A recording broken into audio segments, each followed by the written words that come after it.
नमस्कार विद्यार्थी मित्रांनो, आज आपण विज्ञानाचा गती व गतीचे प्रकार या पाठाचा अभ्यास करणार आहोत.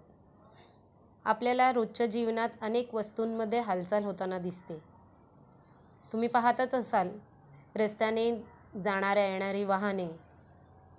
कधी आपण बसची वाट बघत बसलो तर रस्त्याने सगळी वाहने पळताना दिसतात, किंवा आपण जर गाडीत असलो तर बाजूची झाडे मागे मागे जाताना पळणारी झाडे दिसतात. याचाच अर्थ काय आहे? तर वस्तू गतिमान आहे. वस्तूचे विस्थापन म्हणजे स्थान बदलणे होय, आणि गतिमान वस्तूंचे सतत विस्थापन होत असते. वस्तूचे ठराविक वेळेत एका ठिकाणापासून दुसऱ्या ठिकाणी होत असलेले विस्थापन यालाच वस्तूची गती म्हणतात. या गतीचे काही प्रकार आहेत. पहिला प्रकार आहे रेषीय गती. यालाच म्हणतात लिनियर मोशन.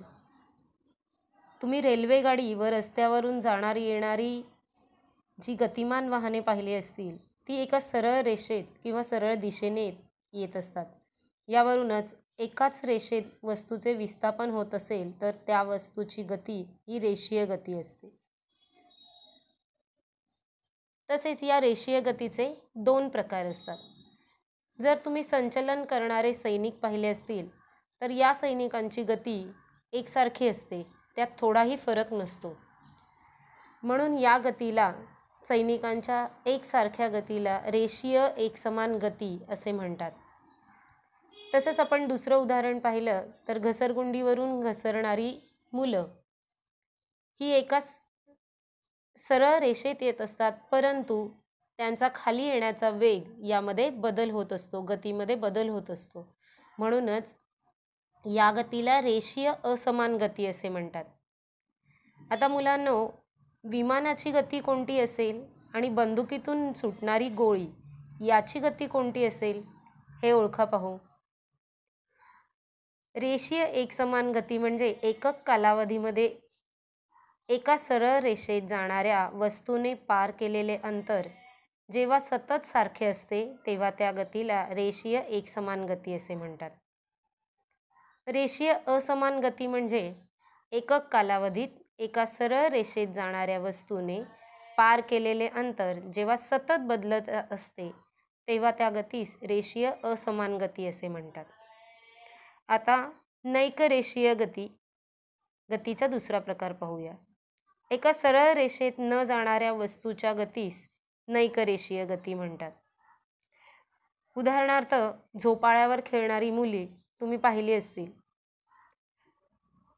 ही मुले झोपाळ्यावर या हेलकाव्याला एका टोकापासून दुसऱ्या टोकाकडे येत असताना त्यामध्ये एकसारखी गती आपणास दिसते. या हेलकाव्यालाच आंदोलित गती असे म्हणतात. हीच गती आपल्याला आणखी घड्याळाचा फिरणारा लंबक किंवा पक्ष्यांची होणारी हालचाल, शिवण यंत्र चालू असेल तर सुईची होणारी हालचाल, किंवा ढोल किंवा तबला यांचा कंप पावणारे हे जे पडदे, किंवा सतारची तार छेडली असता किंवा वीणेची तार छेडली असता त्यात होणारी कंपने ही देखील आंदोलित गतीचीच उदाहरणे आहेत. म्हणजेच आंदोलनामुळे प्राप्त होणाऱ्या गतीला आंदोलित गती म्हणतात. आता काही उदाहरणे पाहूया आपण.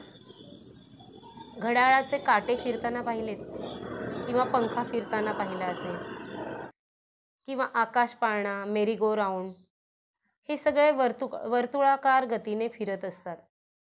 मग वर्तुळाकार गतीने फिरणाऱ्या, वर्तुळाकार मार्गाने असणाऱ्या गतीला वर्तुळाकार गती असे म्हणतात.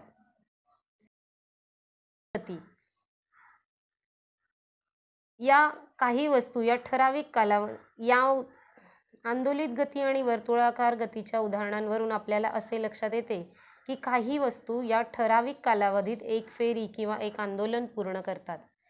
जसे घड्याळाचा मिनिट काटा बरोबर 60 मिनिटात एक फेरी पूर्ण करतो, किंवा तो मेरी गो राऊंड असो तो देखील आपली एक फेरी ठराविक वेळेतच पूर्ण करतो. म्हणूनच ज्या गतीमध्ये गतिमान वस्तू ठराविक वेळेनंतर एका विशिष्ट बिंदूतून पुन्हा पुन्हा जाते त्या गतीला नियतकालिक गती म्हणतात. बागेत खेळणारी मुले किंवा फुलपाखरांमध्ये धावणारी मुले किंवा उडणारं फुलपाखरू हे देखील तुम्ही पाहिलं असेल.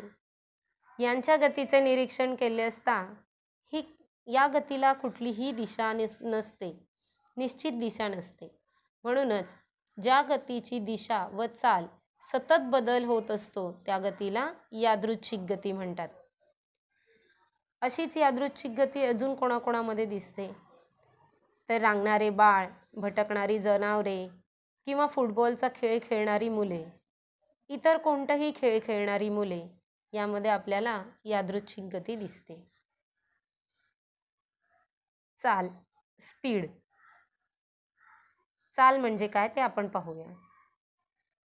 एकक कालावधीत वस्तूने पार केलेल्या अंतरास त्या वस्तूची चाल असे म्हणतात. मग चाल कशी काढली जाते तर चाल बरोबर पार केलेले अंतर भागिले अंतर पार करण्यास लागणारा वेळ. चालीचे एकक आहे किलोमीटर तास किंवा मीटर पर सेकंद. या गुणोत्तरावरून उदाहरण घेतलं असता एक बस सोलापूर ते पुणे असे सुमारे 200 किलोमीटर अंतर 5 तासात पार करते, तर बस 1 तासात किती अंतर पार करते. आता हे उदाहरण आपण आत्ता दिलेल्या सूत्रानुसार गुणोत्तर करून काढू शकतो. बघा मग करून. धन्यवाद.